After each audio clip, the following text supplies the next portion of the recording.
childhood should be a time of growth and discovery, filled with the love of a supportive family and the nurturing of an extended community.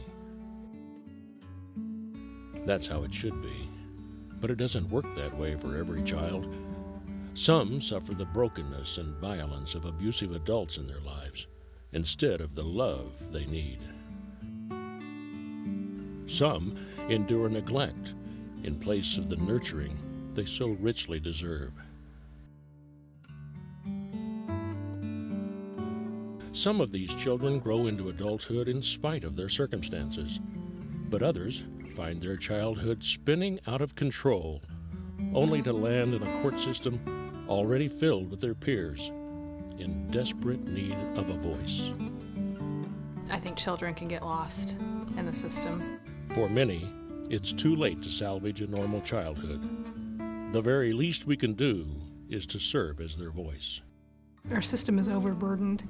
Our social workers and our court system need all the help they can get from well-trained, impartial volunteers that are there to advocate for the children. In an area the size of Sedgwick County, that could be hundreds of children in need of a voice. And we hear a lot of children say that their CASA is their voice. They're the ones that speak for them and for their best interest as they're moving through a system that can get bogged down. Who are these children, and to whom do they belong? These children, for many years, have been thought of as the state's children. They are not the state's children. They are nobody's children. And when they are nobody's children, they become the children of us all. A CASA, a court-appointed special advocate, a volunteer, can be that voice so desperately needed. Then they walk into court and they speak only on behalf of that child. They have no axe to grind, they have no agency to represent. They are there only as a voice for the child. What is it like from the point of view of the child? How does that feel to be a child who feels like you are all alone in the world and your picture is on no one's dresser? Your nightmares are real, as the literature says. And the monsters that other children imagine in their closets, might truly exist for you. This is important to the community. First of all, you've got a lot of kids who shouldn't have to suffer the way they do. Social workers have a huge caseload. I have one case. By having a CASA on the case, you've got somebody with continuity of information. A child doesn't grow up twice. A child can only grow up one time. And if we don't do it right, we can't ever do it over. These are the abused, neglected, the runaways, the truants.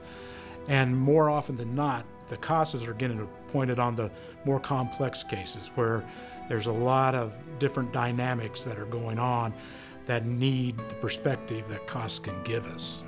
We know that children who move through multiple foster homes in their lives tend to have higher dropout rates, higher teen pregnancy, higher suicide, higher substance abuse rates. There's just a lot of cases where these kids are struggling. They don't trust the adults in their lives. They're angry. And so a lot of these kids need somebody that they can relate to, somebody who's not the judge, who's not a lawyer, somebody who is just there for them, and that's what CASA is. That relationship cannot be bought for any amount of money because it is not for sale. It only can be freely given by an adult who wants to make a difference in the life of a child. And the solution is that simple. It is not that easy, but it is that simple, that enough adults step forward to work in the best interest of every child who does not have a stable adult in her or his life. And they get a perspective that nobody else gets. And one case I can think of right off the top of my head was a case of a little girl. Her mom and dad had a horrible divorce. She was living with her mom and her mom's parents. Mom is murdered. Grandparents don't want dad to have the child, so we get into a really big fight. We get to court.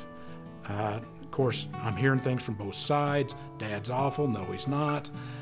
We got a CASA in place, and the first thing, when she went out to meet this little girl said, "Whose side are you on?"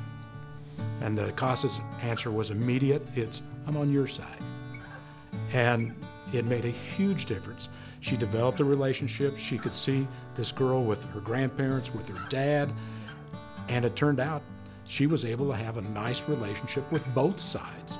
But if I didn't have the CASA's perspective, I never would have known. I always ask people to think of a child they love, a niece, a nephew, a child of theirs, a grandchild, how that would feel to their child to suddenly be taken from the home they always had known and placed with strangers.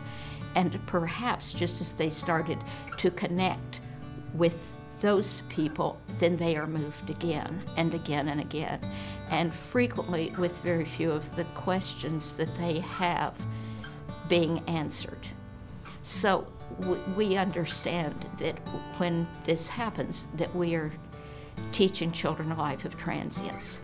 And so all of us need to step up to the plate and try to help find an effective solution, because they have no way to do that for themselves. My wish for CASA would be that there is a CASA for every child in need of care case in Sedgwick County. So that anytime a judge is hearing a case and they think a CASA could be helpful on the case, they don't have to hesitate to call.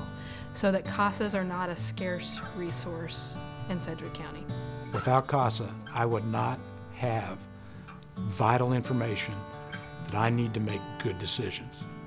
So that they are cared for in a way that equips them for tomorrow.